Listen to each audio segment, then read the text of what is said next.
নমস্কার বন্ধুরা, ফুডি কিচেনে আপনাদের সবাইকে স্বাগত। আশা করি আপনারা সকলেই ভালো আছেন। ভিন্ন স্বাদের দারুণ একটা রেসিপি আজকে আমি শেয়ার করব, যেটা এই গরমকালে খেতে লাগবে ভীষণ মজাদার। রেসিপিটার নাম হলো কাঁচা আমের রসগোল্লা। খুবই সিম্পল কটা স্টেপ ফলো করেই এই রসগোল্লাটা আপনারা ইজিলি বানিয়ে ফেলতে পারবেন। চলুন দেখে নেওয়া যাক রেসিপিটা। প্রথমে একটা কড়াই বা প্যানেতে 1 লিটার পরিমাণ দুধ নিয়ে নিন। ফ্লেমটা হাইতে রেখে 3 থেকে 4 মিনিট দুধটাকে ভালো করে বয়েল করে নিন। দুধটা যখন ফুটতে শুরু করবে, ফ্লেমটাকে লোতে রেখে মিশিয়ে দিন 2 টিস্পুন পরিমাণ হোয়াইট ভিনিগার। দুধটা কাটিয়ে ছানা তৈরি করার জন্য আমরা ভিনিগারটা ব্যবহার করেছি। আপনারা চাইলে পাতিলেবুর রস বা ছানা কাটার পাউডারও ব্যবহার করতে পারেন। দুধটা এখন ছানায় পরিণত হয়ে গেছে। এবারে ফ্লেমটা বন্ধ করে একটা ছাঁকনি নিয়ে নিন।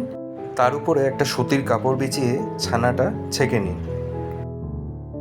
ছানার জলটা ভালো মতো ছাঁকা হয়ে গেলে নর্মাল জল দিয়ে আর একবার ভালো করে ধুয়ে নেবেন, যাতে ভিনিগারের ফ্লেভারটা বেরিয়ে যায়। এরপর ছানাটা একটা প্লেটে তুলে রেখে ঠান্ডা করে নিন। আর ঠান্ডা হয়ে গেলে পরে খালি হাতে ছানাটাকে মিনিট 5 ভালো করে মেখে নিন। এর মাঝে ছানাতে মিশিয়ে দিন সবুজ রঙের লিকুইড ফুড কালার। 1 থেকে 2 ফোঁটা মেশালেই যথেষ্ট। এরপর ছানাটা ভালো মতো মেখে নিন। যতটাই মাখবেন ছানাটা ততটাই সফট হবে, আর রসগোল্লাটাও ততটা স্পঞ্জি হবে। ছানা মাখা কমপ্লিট হয়ে গেছে। এবারে রসগোল্লার আকারে কয়েকটা লেচি কেটে নিন।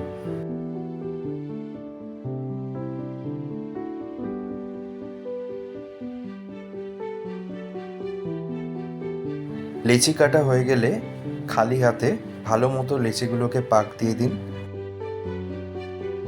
হাতের তালুতে রেখে এইভাবে পাক দিতে লাগুন।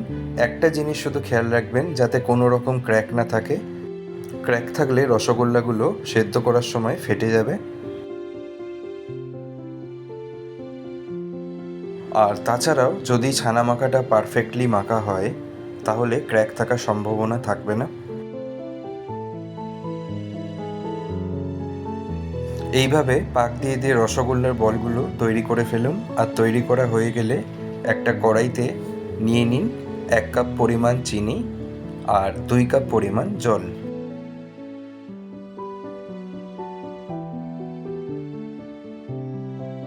তাহলে চিনি আর জলের অনুপাতটা রাখবেন 1:2, মানে যতটা পরিমাণ চিনি নেবেন তার দ্বিগুণ পরিমাণ জল নেবেন। এবারে চিনিটা যতক্ষণ না জলের সাথে পুরোপুরি গুলে যাচ্ছে, হাই ফ্লেমে কিছুক্ষণ বয়েল করে নিন। তারপরে মিশিয়ে দিন লম্বালম্বি স্লাইস আকারে কেটে রাখা একটা কাঁচা আম।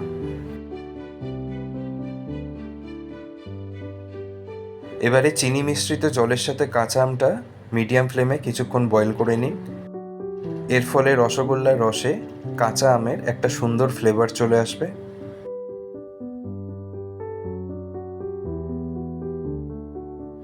এরপর কিছুক্ষণ বয়েল করার পরে 2 থেকে 3 ফোঁটা সবুজ রঙের লিকুইড ফুড কালারটা মিশিয়ে দিন।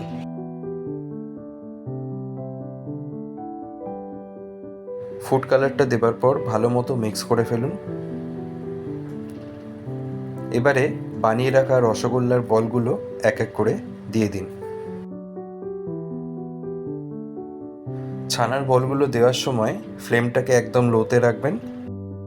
এরপর একটা খুন্তি দিয়ে রসগোল্লাগুলো নেড়ে চেড়ে নিন, যাতে কালারটা ভালো করে ধরে নেয়। এবারে ফ্লেমটা মিডিয়ামে রেখে ঢেকে রাখুন 10 মিনিটের জন্য। 10 মিনিট বাদে ঢাকাটা সরিয়ে দিন। দেখতেই পাচ্ছেন রসগোল্লাগুলো বেশ ফুলে উঠেছে। কাঁচা আমের মজাদার রসগোল্লা এখন পারফেক্টলি রেডি হয়ে গেছে। এবারে গ্যাসের ফ্লেমটা বন্ধ করে এটাকে 5 মিনিটের জন্য ঢেকে রাখুন। তারপরে সার্ভ করে ফেলুন সম্পূর্ণ ভিন্ন স্বাদের এই মজাদার রসগোল্লা।